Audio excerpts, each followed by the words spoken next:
Malnutrition is something that we see here at home and all over the world. The Guatemala Rabbit Project launched in 2019 to address that issue, and it is still changing lives. This project takes place in the western highlands of Guatemala, but it started in Starkville.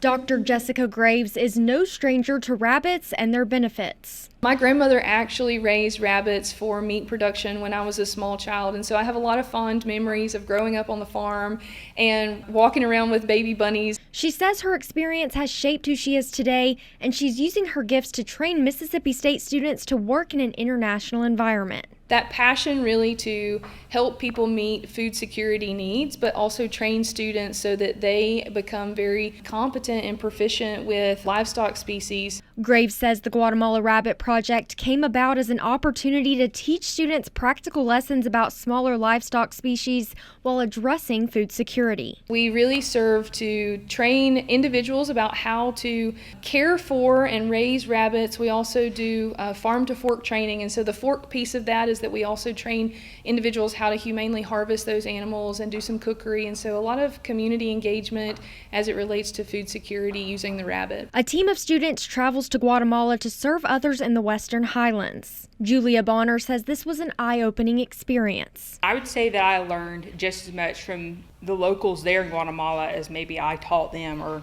even more really. You can do a lot more than you think you can, and there's always an opportunity out there for you if you're willing to put in the extra work to get it done. Graves says food security is a problem around the world and here at home. For me, being able to bridge some gaps between what we experience here in our own communities, but also helping students tie what they know about their own communities with a global challenge as well, and using agriculture as a means to help combat some of those problems is something really near and dear to my heart. Now you're probably thinking, why rabbits? Well, Graves says they have many advantages. They don't take up much space, they reach maturity early and reproduce rapidly. They are also a good source of nutrient-rich protein.